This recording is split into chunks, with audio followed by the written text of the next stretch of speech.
नमस्कार, स्वागत है आप सभी का ईटी नाउ स्वदेश की इस बेहद खास पेशकश कल की तैयारी में। मैं हूं आपके साथ प्रशांत पांडे। और जो दर्शक हमारे साथ अभी जुड़े हैं उनकी जानकारी के लिए बता दूं कि इस शो में दरअसल हम देते हैं आपका साथ, यानी आपका ये शो है। आप दर्शकों का वेटेज इस शो में ज्यादा होता है और इस शो में हम देते हैं आज के बाजार का पूरा ब्यौरा और इसी आधार पर करवाते हैं कल के बाजार की तैयारी, जिसमें मिलता है आपको एक्सपर्ट्स का साथ। ये दिग्गज एक्सपर्ट्स आपके भेजे गए सवालों पर भरोसेमंद सलाह देते हैं। वैसे आज के शो में और भी कई पहलुओं पर चर्चा होगी, तो क्या क्या वो पहलू हैं, क्या क्या फोकस रहने वाला है, जरा उस पर नजर डाल लेते हैं। तो बाजार में आज गिरावट हावी रही, इसकी वजहें क्या रही इसको समझेंगे और फेडरल बैंक के नतीजे कैसे रहे ये भी जानेंगे। और कल के लिए दमदार ट्रेडिंग आइडियाज होंगे और होगा बहुत कुछ। और इस शो में आज आपकी खास तैयारी कराने के लिए हमारे साथ आपको जुड़ना है तो कुछ नहीं करना है, आपको व्हाट्सएप नंबर, ये जो आपके स्क्रीन पर फ्लैश हो रहा है, इस पर आप अपने सवाल भेजिए। हमको अपना सवाल भेजते समय अपना और अपने शहर का नाम जरूर मेंशन कीजिए। अगर आप सोशल मीडिया पर भी हैं, एक्टिव हैं, तो यहां पर हमारे ट्विटर हैंडल और फेसबुक पेज पर जाइए, ईटी नाउ स्वदेश, #KKT यानी कल की तैयारी स्पेस अपना सवाल हम तक पहुंचाइए और हम आपके सवालों को शामिल करेंगे। याद रखिए, अपना और अपने शहर का नाम जरूर मेंशन करना है आपको। और आज के शो में आपकी खास तैयारी कराएंगी शर्मिला जोशी जी, sharmilajoshi.com से, और Nitilesh Pawaskar, research analyst Tanisha academy से।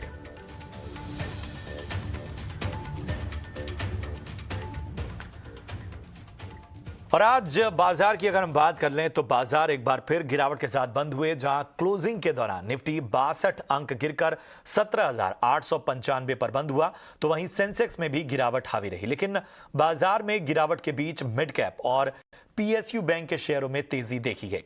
दिन भर बाजार में कैसा रहा कारोबार, पूरी अपडेट लेकर हमारे साथ हैं हमारे सहयोगी डिम्पी कालरा, जो दे रहे हैं पूरा ब्यौरा। आज मार्केट के अंदर दिन भर एक रेंज का कारोबार होता हुआ देखा। आज भी वही जद्दोजहद चलती रही। मार्केट ने 17,800 को खोया नहीं, 18,000 पाया नहीं, या फिर ये कह सकते हैं 18,000 के ऊपर टिका नहीं। मार्केट की में एक बहुत ही नैरो, बहुत ही कंसोलिडेशन देखने को मिल रहा है इस रेंज के अंदर। छोटी रेंज उठापटक उसके अंदर ज़्यादा है और अगर आप ऑप्शंस में ट्रेड कर रहे हैं तो मुश्किल ज़्यादा हो रही होगी। खैर, फिर भी एडवांस डिक्लाइन अगर आप अपनी स्क्रीन पर देख पा रहे होंगे तो आज एडवांसेस 1200 थे, लेकिन बाजार के बंद होते होते डिक्लाइंस 1200 हो गए। इसका मतलब यह है कि बाजार खुलने के बाद ज्यादातर हिस्सा मार्केट का आज कमजोर था। अगर आज बड़े शेयर्स की कैटेगरी आप चेक करेंगे ना, तो रिलायंस, आईसीआईसीआई, एक्सेस, ये कुछ एक बड़े शेयर्स थे जिन्होंने आज मार्केट पर दबाव बनाया। खैर, लेवल के हिसाब से आज हमने 17,900 के नीचे क्लोज किया है, बट 800 के ऊपर टेक्निकली अगर चेक किया जाए तो हम एक सपोर्ट पे ही क्लोज करके गए हैं। दूसरा, बैंक निफ्टी में प्रॉब्लम थोड़ी ज़्यादा देखने को मिल रही है। सुबह हमने 42,500 पा लिया था, लेकिन क्लोज होते होते 200 पॉइंट की गिरावट के साथ 42,000 के ऊपर और 42,500 के जस्ट नीचे जाके बंद हुआ है। कुल मिला के आज का दिन अगर जो सेवियर था वो कुछ हद तक आईटी कंपनीज थी। अगर आज आईटी नहीं होते तो आज गिरावट ज़्यादा होती और 17,800 के भी आप नीचे होते। खैर, आज मार्केट का पूरा लेखा जोखा क्या रहा, एक एक करके मैं आपके सामने रखता चलता हूँ। सबसे पहले आज के टॉप गेनर्स चेक करते हैं निफ्टी के। आज बाजार को संभाला किसने? आज टेक महिंद्रा के अंदर तेजी आई, HCL टेक, इन्फोसिस, विप्रो, इन सब के अंदर तेजी की वजह से आईटी इंडेक्स ना केवल 1% ऊपर जाके बंद हुआ, बल्कि इन 5-6 शेयर जो तेजी वाले शेयर्स हैं, इनमें सिर्फ और सिर्फ आपको आईटी कंपनीज ज्यादा दिख रही होंगी। एक और कंपनी भी है, हीरो मोटोकॉर्प, इसके पास अच्छा स्ट्रॉन्ग बेस बना हुआ है, ये भी आज टू व्हीलर सेगमेंट में थोड़ा ऊपर गई है। आज किन शेयर्स में नुकसान था, यानी कि निफ्टी के अंदर गिरने वाले, गिरावट वाले शेयर्स अब आपकी स्क्रीन पर आएंगे। वहां पे Adani enterprises, axis bank, TCS, Hindalco और JSW स्टील, यानी कि मेटल्स के अंदर थोड़ा दबाव था। अडानी ग्रुप के अंदर आज वापस से थोड़ा प्रेशर बना है। जब बाजार थोड़ा चलता है तो शॉर्ट कवरिंग स्मार्ट आती है, लेकिन जिस दिन बाजार गिरता है उस दिन अडानी ग्रुप के शेयर्स भी नोटिस होते हैं, गिरते हैं, तो थोड़ा इससे ध्यान से आपको ट्रेड करने की जरूरत है। आगे बढ़ते हैं, छोटे मझोले शेयर्स की कैटेगरी चेक करेंगे तो वहां पर आपको दिखेगा कि छोटे बैंकों का थोड़ा दबदबा था, सरकारी बैंकों का। जिस लिस्ट में आप यूको बैंक देख पा रहे हैं, ये करीब 8% ऊपर। इसके अलावा ट्रैवल एंड टूरिज्म से ईज माई ट्रिप, अदानी की कंपनी अदानी ग्रीन्स वो चली है, जस्ट डायल के नंबर अच्छा है, सर्किट लग गया। और इसके अलावा रतन इंडिया जैसी कंपनीज हैं जिनकी मैनेजमेंट 2 दिन पहले हमारे साथ थी, वो बता रहे थे नए वेंचर्स में वो जाना चाहते हैं जिसमें वो ड्रोन बनाएंगे और कुछ रिन्यूएबल एनर्जी के अंदर जाएंगे। उसका बेनिफिट भी आज मिला। वो शेयर भी आज 14-15% ऊपर था। आज फिर से एक स्टार्टअप बेस्ड कंपनी जो पिछले साल लिस्ट हुई थी नायका, वो आज पिटी, आज 5% नीचे। फर्टिलाइजर शेयर्स के अंदर प्रॉफिट बुकिंग हो रही है। डी मार्ट की Q3 की अपडेट्स आए जिसके वजह से वो पिट गया, नंबर्स भी थे, 4% नीचे है। साथ ही गोडफ्रे फिलिप्स के अंदर भी प्रॉफिट बुकिंग हुई है। ये कुछ एक शेयर्स थे मिड कैप कैटेगरी के जिन्होंने दबाव बनाया। साल का हाई जिन शेयर्स ने बनाया वो आपकी स्क्रीन पर आएंगे। उसमें L&T फाइनेंस होल्डिंग है, इसके अलावा IDFC है। ये कुछ शेयर्स थे जिन्होंने साल का हाई टेस्ट किया। फेडरल बैंक के भी नंबर आने के बाद ये ना केवल हारे निशान में जाके बंद हुआ बल्कि इसने आज साल का नया हाई भी टेस्ट किया है। एडलवाइस के अंदर भी हमने देखा कि वॉल्यूम और प्राइस दोनों अच्छे थे और इसने भी साल का नया हाई टेस्ट किया है। इसके अलावा जो 52 वीक लो बनाया जिन शेयर्स ने, उसमें नायका को 1 साल अब होने को है। वैसे अगर आप देखें तो लक्स इंडिया, ग्लैंड फार्मा, ये कुछ एक और शेयर्स थे जिन्होंने साल का हाई यानी कि लो टेस्ट किया है। और इसके अलावा लॉरस लैब भी कुछ ऐसी ही है जिसने आज साल का नया लो टेस्ट किया। तो कुल मिला के मार्केट के अंदर एक रेंज के अंदर स्पेसिफिक काम हो रहा है। जैसे आज IT चला, हो सकता है कल आपको वापस बैंक या ऑटो कंपनीज चलते हुए दिखे। तो जो ट्रेंड है वही मार्केट का फ्रेंड है, कुछ हद तक ऐसे ही देखने को मिल रहा है। तो ये था बाजार का पूरा ब्यौरा और हमारे दोनों खास एक्सपर्ट्स इस वक्त तैयार इस खास चर्चा के लिए। हमारे साथ हैं शर्मिला जोशी जी और नितिलेश पावस्कर। शर्मिला जी और नितिलेश, आप दोनों का बहुत बहुत स्वागत ET नाउ स्वदेश में। सबसे पहले शर्मिला जी, बाजार में जो गिरावट रही है उसकी क्या आप फिलहाल वजह देख रही हैं और इस दबाव में किस तरह की रणनीति अपनानी चाहिए? यस, आई थिंक कि जैसे कि हमने देखा कि जो थोड़ी बहुत गिरावट है उसको हम इस पर असाइन कर सकते हैं कि यूएस से जिस तरह के क्यूज आ रहे थे। बट आई थिंक कि गिवन द फैक्ट कि आज फॉर इंस्टेंस जैसे यूएस में मार्केट्स वैसे भी बंद है और पिछले हफ्ते भी एक आध दिन ऐसे था जहां से वहां से पॉजिटिव क्यूज थे, लेकिन हमारे यहाँ मार्केट गिरा। So I think it is something deeper than that. Probably कुछ बजट को लेकर लोगों के मन में चिंता है। There seems to be some domestic related concern जो मार्केट में प्ले आउट होता दिख रहा है। So I think कि आपको थोड़ा कॉशियस रहना चाहिए, थोड़ा साइडवेज मार्केट चलेगा ऐसे लग रहा है। और आपकी बाइंग लिस्ट जरूर तैयार रखें, but don't be in a hurry to buy is what I would advice. और नितिलेश, जो मार्केट का मौजूदा माहौल है उसमें आपकी कोई खास सलाह? जी सर, लास्ट कुछ दिनों से हम लोग कंटिन्यूअसली बिकवाली का ही राय दे रहे हैं और हमारा जो व्यू है अभी भी इंटैक्ट है। हमने अभी तक पेन नहीं देखा है और भी पेन आना बाकी है इस मार्केट में। हम लोग कंटिन्यूअसली क्लाइंट को कह रहे हैं कि ऊपर की लेवल में आपको सिर्फ और सिर्फ बिकवाली करके ही जाना है, कुछ भी लॉन्ग नहीं करना है। हमने हमारे क्लाइंट्स को 16,800 से लेके 17,200 ये लेवल्स के टारगेट निफ्टी के ऊपर सजेस्ट की है, लेकिन इसका मतलब ये नहीं कि आप वन वे शॉर्ट करो। हमें अपने लेवल्स के हिसाब से ही पोजीशंस को क्या करना पड़ेगा, शॉर्ट करना पड़ेगा या फिर लॉन्ग करना पड़ेगा। निफ्टी में अगर रेजिस्टेंस की बात अगर हम लोग करेंगे तो 18,030 के आसपास एक रेजिस्टेंस है, वो अगर मार्केट क्रॉस कर देता है तो फिर से ऊपर में 100 से लेके 150 पॉइंट का एक शार्प मोमेंटम आपको देखने को मिलेगा। लेकिन ऊपरी लेवल के ऊपर मुझे नहीं लगता कि मार्केट सस्टेन होगा, तो सेल ऑन राइज का ही रणनीति हमें अपनाना चाहिए। लेकिन अगर किस कारण से मार्केट ने फिर से 17,800 ये मेक और ब्रेक लेवल बन चुका है और ये ब्रेक डाउन करने के बाद पहला इमीडिएटली जो लेवल होगा वो होगा 17,600 का और उसके बाद हम लोग प्लान करेंगे 16,800 से लेके 17,200। मुझे लग रहा है कि बजट के पहले या फिर बजट के बाद ये लेवल्स आएंगे, लेकिन लेवल्स ये आना जरूर है क्योंकि मार्केट में अगर हम लोग देखेंगे तो वीकली चार्ट भी काफी वीक हो चुका है और मुझे लग रहा है कि जब सबको लग रहा है कि यहाँ से बॉटम बन चुका है, 17,800 मार्केट नहीं तोड़ेगा, तभी मार्केट कुछ ना कुछ सरप्राइज करेगा और लोअर लेवल के लिए हमें प्रिपेयर रहना चाहिए। जो भी कुछ क्वांटिटी हम लोग बनाएंगे वो स्ट्रिक्टली स्टॉप लॉस के साथ और प्रॉपर रिस्क मैनेजमेंट के साथ। बिल्कुल बिल्कुल, तो खास रणनीति आपको यहाँ बनाने की सलाह। और अब चलिए शो के उस हिस्से की ओर चलते हैं जिसके बारे में बार बार कहता हूँ कि साहब ये शो आपका है, यानी आप दर्शकों, आप निवेशकों का है। तो दर्शकों के सवालों का सिलसिला शुरू करते हैं। माणिक कुमार हमारे पहले दर्शक हैं, शिमला से अपना सवाल इन्होंने भेजा हुआ है। इंटेलेक्ट डिजाइन के इन्होंने 250 शेयर लिए हैं 689 के भाव पर, क्या लॉन्ग टर्म के लिए होल्ड किया जा सकता है? शर्मिला जी, क्या होगी इनको सलाह? मेरे से उनके बाइंग प्राइस से काफी नीचे है stock, but yes I think कि वेरी ऑनेस्टली रिजल्ट्स भी कुछ खास अच्छे नहीं थे, लेकिन मेरे हिसाब से अभी के लिए बने रहे क्योंकि ओवरऑल इन तरह के स्टॉक्स के लिए आउटलुक इतना अच्छा नहीं है। तो मुझे लगता है कि ये प्राइस से उनको बेहतर प्राइस मिल सकता है, may be not is buying price. तो अगर वो अभी तक उन्होंने नहीं बेचा है तो मेरे हिसाब से अभी भी थोड़े थोड़े वक्त के लिए बने रहे। थोड़ा सा पेशेंस रखिए, थोड़ा जो है वो आपको बेहतर यहाँ पर संभावनाएं नजर आ सकती हैं।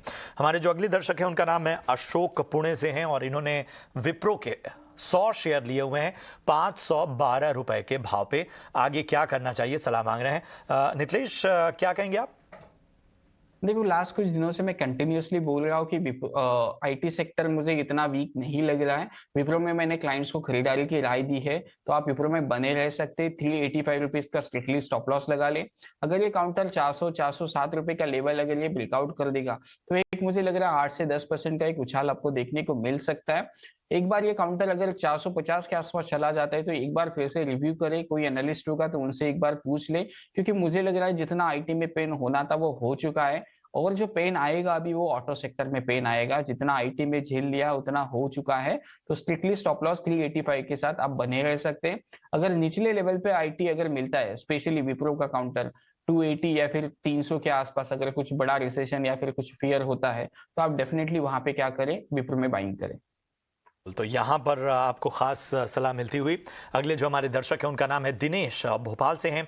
एचडीएफसी लाइफ के 57 शेयर इन्होंने लिए हुए हैं और भाव है 592 रुपए से थोड़ा ज्यादा। 1 साल के लिए होल्ड करना है, क्या रणनीति अपनानी चाहिए? शर्मिला जी, क्या होगी इनको एडवाइस? मुझे ओवरऑल लाइफ इंश्योरेंस स्पेस काफी अच्छा लगता है and my advice for the longest time has been कि आप एक बास्केट बनाइए एसबीआई लाइफ, एचडीएफसी लाइफ और आईसीआईसीआई प्रू लाइफ का, क्योंकि सबके तीनों स्टॉक्स में एक आध पैरामीटर पे ज्यादा बेहतर दिखती है वो कंपनी दूसरे अन्य लाइफ इंश्योरेंस कंपनी से। So coming specifically to HDFC life, मुझे लगता है कि बहुत लंबे समय से ये स्टॉक्स चले नहीं है, गिवन कोविड का एक इम्पैक्ट रहा इन पर कि जिस तरह से उनको उसके दौरान उनके लिए थोड़ा एक मुश्किल समय था। लेकिन अब धीरे धीरे चीजें लौट रही है नॉर्मल सी पर। तो मेरे हिसाब से उनको बिल्कुल बने रहना चाहिए, गिवन द फैक्ट कि life insurance as a product जो अंडर पेनिट्रेशन है इंडियन मार्केट्स में, उसको नजर में रखते हुए और ये भी समझते हुए कि एचडीएफसी नाम का एक अपना वैल्यू है, एक अपना उसको प्रीमियम मिलता है और उनके जिस तरह के प्रोडक्ट्स हैं वो भी काफी अच्छे हैं। तो मेरे हिसाब से बने रहे एचडीएफसी लाइफ। तो एचडीएफसी लाइफ में बने रहने की सलाह दिनेश जी आपको। अगले जो हमारे दर्शक हैं उनका नाम है सत्यम, उत्तर प्रदेश से हैं। उन्होंने पूछा है कि अपोलो माइक्रो सिस्टम्स के इन्होंने 200 शेयर लिए हैं 330 के भाव पे। लॉन्ग टर्म के लिए रुकना बेहतर रहेगा या फिर सेल कर देना अच्छा रहेगा? नितलेश, क्या कहेंगे? सर, इनको मैं एक सलाह दूंगा, 310 रुपए का स्ट्रिक्टली स्टॉप लॉस बनाए। जो स्टॉक वन वे मोमेंटम में चला है और यहाँ पे अगर हम लोग डेली चार्ट देखेंगे तो एक डबल टॉप का फॉर्मेशन बन चुका है चार्ट के ऊपर। और मुझे लग रहा है ये काउंटर में अगर 310 रुपए का लेवल ब्रेक डाउन कर देता है तो फिर से ये काउंटर 260 से लेके 245 ये लेवल्स दिखा सकता है। तो अभी के लिए आप 310 रुपए के स्टॉप लॉस के साथ पोजिशन को होल्ड कर सकते हैं। रुपए के स्टॉप लॉस के साथ पोजीशन होल्ड करने की आपको यहां पर सलाह मिल रही है। अगले दर्शक की ओर बढ़ते हैं। नीतीश कुमार इनका नाम है, पंजाब से हैं और इन्होंने सवाल पूछा है कि वार्ड विजार्ड इनोवेशंस के 176 शेयर इन्होंने ले रखे हैं 63 रुपए 50 पैसे के भाव पे। एक बार फिर मैं नाम ले लूं, वार्ड विजार्ड इनोवेशन के 176 शेयर इन्हें हैं और 63 रुपए 50 पैसे के भाव पे। लॉन्ग टर्म के लिए नजरिया चाहते हैं शर्मिला जी। तो ये एक स्मॉल कैप कंपनी है और टू व्हीलर ईवी स्पेस का मीनिंग एक प्योर प्ले है, क्योंकि ये सिर्फ ईवी टू व्हीलर्स बनाते हैं एज कम्पेयर टू जो अपनी बाकी की कंपनीज है वो ऑलरेडी टू व्हीलर बिजनेस में है और उनके लिए ईवी एक बहुत छोटा हिस्सा है। लेकिन ward wizard is basically two wheeler EV. तो आई थिंक उनके नतीजे भी काफी अच्छे आए हैं। The stock has corrected largely because कि जिस तरह से पूरा टू व्हीलर स्पेस ईवी में वो जो खबरें आ रही थी कि कुछ टू व्हीलर कॉट फायर, कुछ बैटरी के इश्यूज एक्सेट्रा, तो उसके चलते एक थोड़ा जो ओवरऑल एक पॉजिटिव रूप बन रहा था ईवीज के लिए, टू व्हीलर ईवीज के लिए, वो थोड़ा एक वो जो स्टोरी थी वो डिस्टर्ब हो गई। बट आई थिंक उनको बने रहना चाहिए और देख I think this is a situation जो धीरे धीरे आगे चलकर सॉर्ट होगी, तो उनको थोड़ा पेशेंस रखना पड़ेगा, लेकिन आई थिंक वो बने रह सकते। पर आपको थोड़ा सा पेशेंस रखिए और जो है वो बेहतर संभावनाएं इस कंपनी में आगे हैं। सोनू कुमार है झारखंड से, जोमेटो के 250 शेयर इन्होंने लिए हैं और भाव है 62.50 रुपए। होल्ड करना चाहिए या एग्जिट करना चाहिए? नितिलेश, क्या होगी सलाह? सर जोमेटो के लिए एक लास्ट होप मुझे लग रहा है 48 से लेके 50 जोन के आसपास चल रहा है, तो 48 रुपीज का स्ट्रिक्टली स्टॉप लॉस मेंटेन करिए। अगर ये निकलता है तो पोजीशन से एग्जिट कर लेना।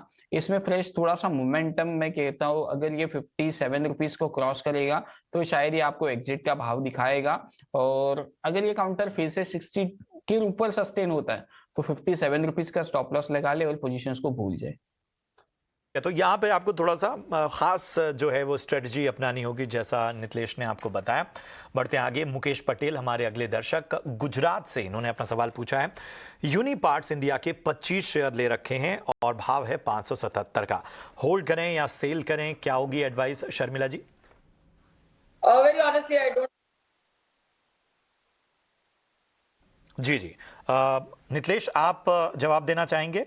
यूनी पार्ट्स इंडिया आप अगर कवर कर रहे हो। सर तो चार्ट्स में अभी के लिए कुछ भी पैटर्न्स नहीं है और चार्ट भी लिमिटेड है, तो थोड़ा सा एक्सपीरियंस के साथ एक चीज कहना चाहूंगा यहाँ पे कि आप 530 रुपीज का स्ट्रिक्टली स्टॉप लॉस को मेंटेन करना। जब तक ये काउंटर 580 रुपीज को ब्रेक नहीं करेगा तब तक इसमें कोई भी फ्रेश ब्रेकआउट देखने को नहीं मिलेगा। आपका जो भी पोजीशन है वो 530 रुपीज के स्टॉप लॉस के साथ आप इस पे बने रह सकते हैं। तो जो भी पोजीशन है वहां पर आप स्टॉप लॉस मेंटेन करिए और यहां बने रहने की सलाह। रितेश हैं रायगढ़ से, ट्राइडेंट के 1351 शेयर इन्होंने लिए हैं, 39.58 के भाव पे बने रहें या फिर निकल जाना बेहतर होगा? शर्मिला जी, क्या होगी सलाह? मेरे हिसाब से यहाँ से निकल जाए। ओवरऑल आई फील कि जिस तरह का मार्केट है फिलहाल और जिस तरह का ओवरऑल आउटलुक है खास करके मिड कैप्स के लिए, तो ऐसे वीक स्टॉक्स में मेरे हिसाब से बने रहने में बहुत अच्छी स्ट्रैटेजी नहीं है, तो मेरे हिसाब से निकल जाए। तो निकल जाने की यहाँ पर सलाह आपको। दास है हमारे अगले दर्शक जोधपुर से, नितिन स्पिनर के 200 शेयर लिए हैं और भाव है 315। लॉन्ग टर्म के लिए नजरिया चाहते हैं। नितिलेश जरा बताएं क्या होगी सलाह? सर देखो, जब तक ये काउंटर 200 रुपए के ऊपर ट्रेड कर रहा है तब तक आपको पोजीशंस में डरने की जरूरत नहीं है, लेकिन अगर ये काउंटर 200 रुपए के नीचे ट्रेड करना चालू कर देगा तो आपको पोजीशन से एक बार के लिए एटलीस्ट एग्जिट होना पड़ेगा, क्योंकि मार्केट का मूड और माहौल देख के ऐसा लग रहा है कि बीच में एक आध स्टॉक आपको ब्रेकआउट दिखाएगा और जो मोमेंटम है वो कैरी नहीं हो रहा है और फॉलो बाइंग इसमें नहीं आ रहा है। क्योंकि लास्ट वीक में हम लोगों ने डिस्कशन किया था कि डीमार्ट के ऊपर, और डीमार्ट मैंने रिकमेंड भी किया था और एक चीज स्पेशल वहां पे मेंशन की थी, अगर वो काउंटर 3850 या फिर 60 का लेवल ब्रेक डाउन करेगा तो 10% नीचे आ सकता है। अगर आप देखोगे तो 7 से 8% वो नीचे आ गया वहां उस लेवल से।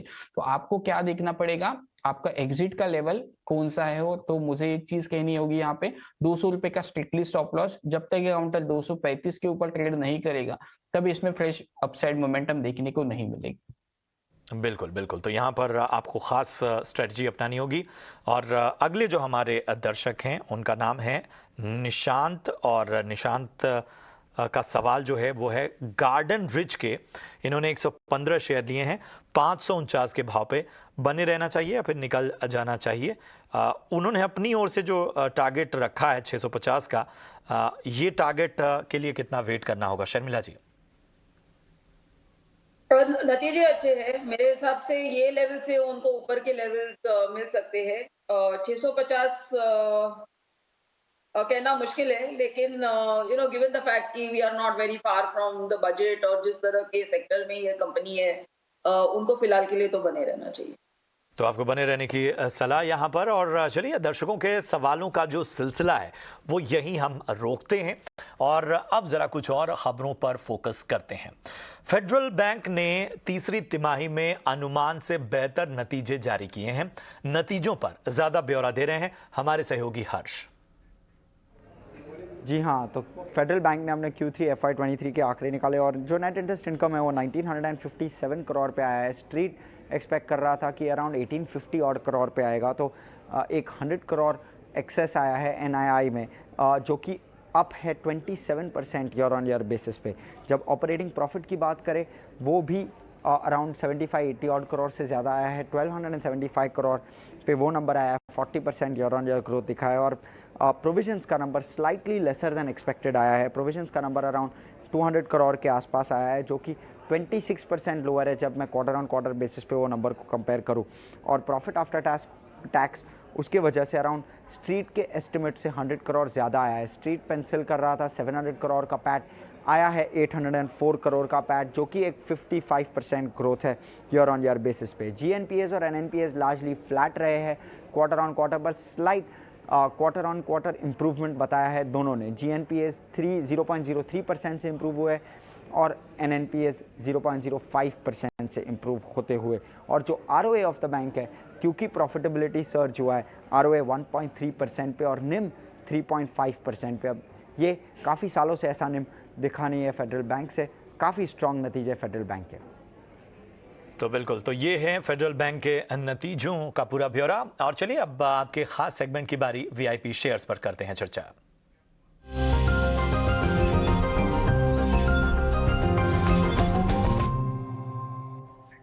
सबसे पहले नितिलेश, मैं आपके पास आना चाहूंगा, बताएं आपकी वीआईपी चॉइस क्या है। सर जैसे मार्केट का मूड और माहौल है, मैं बिकवाली खेलना पसंद करूंगा। एलटी में मेरा बिकवाली का ट्रेड होगा, 2135 के नीचे बिकवाली होगी। वो जो स्टॉप लॉस होगा वो 2165 के आसपास का स्टॉप लॉस होगा। तो टारगेट की अगर हम लोग बात करेंगे तो 2080 से लेके 2050 ये मेरा इनिशियल टारगेट होगा। और एक काउंटर को ध्यान में रखे, अडानी पोर्ट को 785 का लेवल अगर ये ब्रेक डाउन कर देगा तो आपको ये 4 से 5% का डाउनसाइड मोमेंटम आपको दिखा सकता है। तो थोड़ा सा अडानी पोर्ट के ऊपर भी ध्यान रखें और एलटी को स्पेशल मेरा रिकमेंडेशन समझे। शर्मिला जी, आपकी वीआईपी चॉइसेस क्या हैं आज? थोड़ी देर पहले हम सुन रहे थे फेडरल बैंक्स के नतीजे, और उनमें जो खास बात उभर कर आई कि एनपीएस और स्लिपेजेस कम हो रहे हैं। आई थिंक वो ही एक स्टोरी है जो मुझे काफी पसंद आ रही है, खास करके जहाँ पीएसयू बैंक्स का कॉन्टेक्स्ट है।